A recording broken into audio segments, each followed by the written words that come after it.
Hello Internet, welcome to Game Realization, a Five Nights at Freddy series where we put together all the pieces we've left forgotten. I'd like to start with a big thank you for all the support I've gotten on my phone guy video, since I know the FNAF theory community can get a bit toxic, but you guys have been nothing but positive on that video and I very much appreciate that.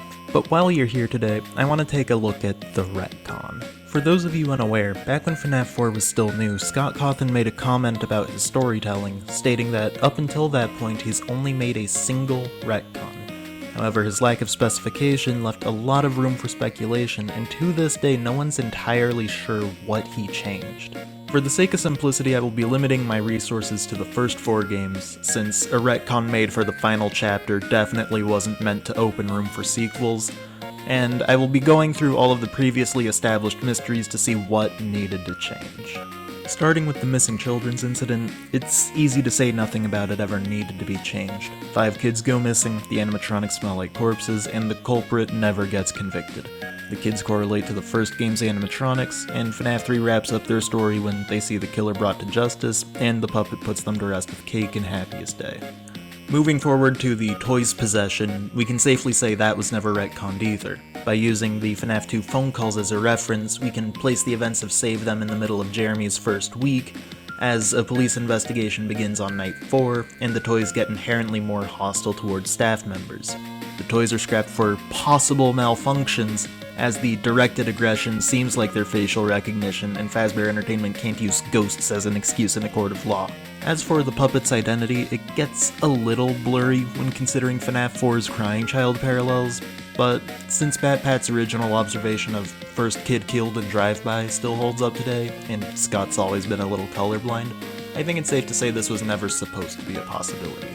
The Golden Freddy killer thing was not retconned, since even though we didn't know about Spring Bonnie when that first became a thing during FNAF 2, Fredbear's Family Diner was mentioned in the Night 5 phone call for FNAF 2, so Scott had already developed this plotline, whether we knew it or not. And Purple Guy versus Pink Guy was never meant to be a debate, as again, Scott's a little colorblind, so really there's only one question left to ask. Was that the bite of 87? Yes, Mark. Yes, it was. It may not seem like it, but let's go over all the evidence to put this debate into the ground. Let's start with every mention of the bite of 87. And to be nice, I'll go through everything, not just the first 4 games. But then there was the bite of 87, the bite of 87, but then there was the bite of 87. In case you didn't notice, that was all the same audio clip. The bite of 87 was first said in Five Nights at Freddy's 1, and has never been mentioned again without recycling that same phone call audio from August of 2014. And now let's go over every mention of 87 or 1987 without a bite, and this time I will be reinstating the 4 games limit. There's the 1987 custom night Easter egg that forces a yellow bear jump scare. There's the paychecks from FNAF 2 dating to 1987. And there were the 8s and 7s littered throughout the source code for the FNAF 4 teasers on scottgames.com. Huh, why are those there? This immediately serves as a subtle way of telling us that the date of the event had to change. The game doesn't outright tell us that anything was retconned, but as we dig a little deeper, we find a lot to sort of separate the ideas of the bite from 87. 1987 was already the setting of FNAF 2, where an obvious murder spree happened, and Golden Freddy, who we've associated with 1987 since the first game, was already retired. There's no room for a bite to happen in this restaurant, and we've just trusted that the series' biggest mystery happened off-camera, with no mention in any newspapers. It needed to be pushed back. Now back in 2015, MatPat used real lobotomy science to make an incredibly solid theory about why FNAF 4 couldn't be the bite of 87, given the frontal lobe's involvement with fear and the fact that FNAF 4 was set up as the crying child's nightmares. But this only holds up if we assume the lobe was lost in the bite itself. Given the fact that Fredbear's teeth wouldn't pierce flesh, the game features a lot of hospital imagery, and the original incident involves surviving. It's amazing that the human body can live without the frontal lobe. I think it's most reasonable to say that the frontal lobe was lost in some form of surgery. The crying child was left comatose in a hospital, the doctors picked up the nightmares while scanning for brain activity, and lobotomize the child in a controlled environment where he could realistically recover. And while we're talking about the specifics of the injury, I want to debunk the theory that Mangle did the bite of 87. Mangle has always been a prime suspect with the original details for two main reasons. A, she was active in the 1987 location, and B, he's the only 87 animatronic with a jaw big and broken enough to cause serious head injury. But that second detail does way more harm to the theory than good. Once again, according to the first game's details, the victim was meant to survive the bite. And considering the human body can only withstand a certain threshold of pain before outright dying, I think the tapered teeth of a 400-pound busted spider fox animatronic penetrating the skull would kill most people on the spot. Second, the injury specifies the lack of a frontal lobe, and while that detail does hurt the idea of a kid having nightmares post-bite, the idea of this thing having the precision to remove the frontal lobe of the brain instead of, the entire frontal half is also incredibly far-fetched. And third of all, even if Mangle only got to the frontal lobe, and even if the victim could withstand the sheer pain of Mangle biting through skin and skull, the aftermath would be bloody. Unless there was a doctor in Kids Cove that day, or unless the 87 restaurant is within 5 minutes of an emergency room, that kind of injury is nearly objectively fatal. Any way you look at it, a bite from Mangle is too sloppy for the original story. So now that we're done talking about Mangle, let's talk about Mangle. Specifically, the Mangle toy in the girls' room. Scott said he didn't fill this game with random Easter eggs, and the 87 restaurant doesn't open until Fredbear bites, Springlocks are retired, and the first Fazbear's has a missing children's incident. So why would the second Fazbear's redesigned Foxy be in this room? It's to prove Mangle's innocence. This toy is placed right here as a way of debunking Mangle's involvement with the bite. The Mangle bite theory has existed since the second game, and just like the source code's 8s and 7s, this Mangle toy was placed in this room to show us the disconnect between the true bite and what we thought as of FNAF 4's release. And now, a breakthrough. Something I thought was a red herring until I started writing this script. The final nail in the coffin to solidify this realization. In the FNAF 4 minigame, why would the tiny toy Chica be missing her beak? For the longest time, I thought Scott gave us two truths and a lie. Scott Cawthon gave us these hints directly in a MatPat livestream with the titans of FNAF theory. We've spent years unable to figure this one out. I just accepted that Scott does a little trolling. He's not just gonna hold our hands and give us all the answers. He'd put out a misdirection to throw us off. But he didn't.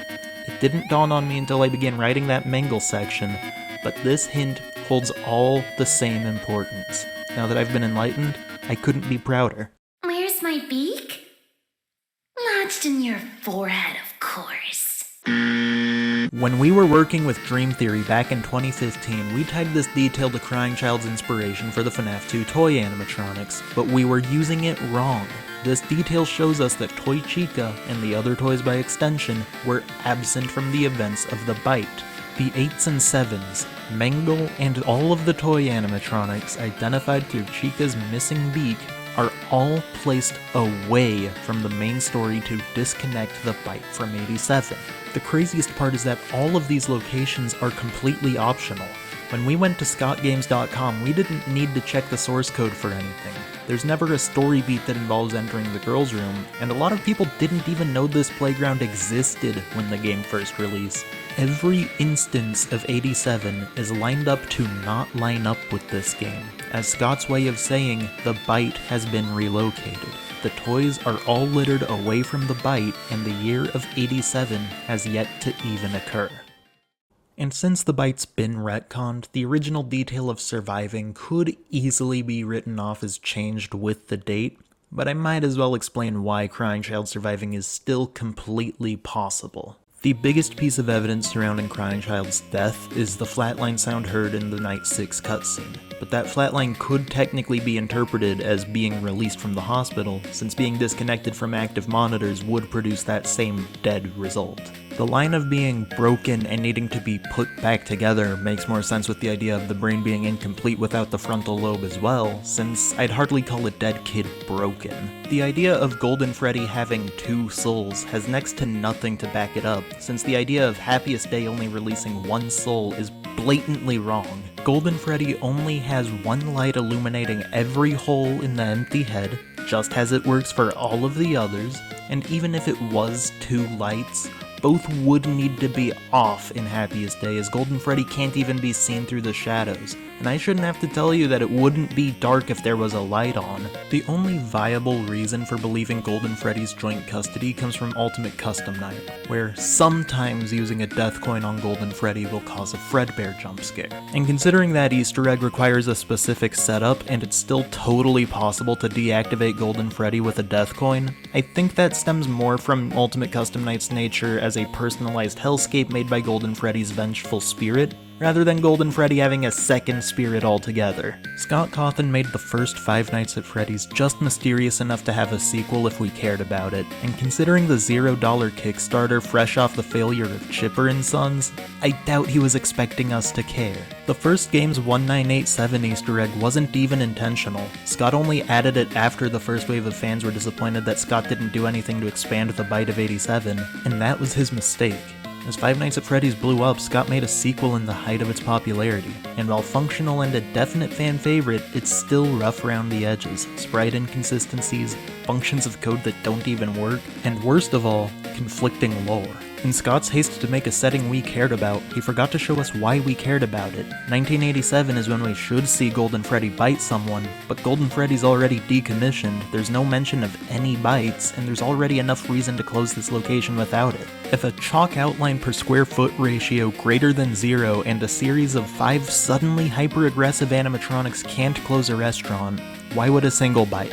Especially if the victim survives. Scott needed to fix this. FNAF 3 continued to put a pin in Purple Guy and the Missing Children's incident, and FNAF 4 acted as a resolution to the first and final mystery of Fredbear's bite. And while Scott himself won't tell us what he retconned, he made sure the pieces were in place for us to learn on our own. There's no need to wedge an off-screen bite into FNAF 2 anymore. If The bite of 87 was really that important, there would have been more than one mention of it across 9 years of this franchise. That was the bite of 87? It sure was, Mark. And whether you agree with me or not, just keep in mind that I've had this realization. This game realization. Thanks for watching. And thanks again for all the support on that phone guy video. Getting into the unscripted stuff, I really appreciate all the support that you've given me for that video. I like doing this game realization series. I have at least 4 more planned. Hopefully the next one won't take nearly as long to produce as this one did. Thank you for watching. Check out more of my content if you'd like, comment, and subscribe. It still feels weird saying that. But, thanks for watching. Goodbye.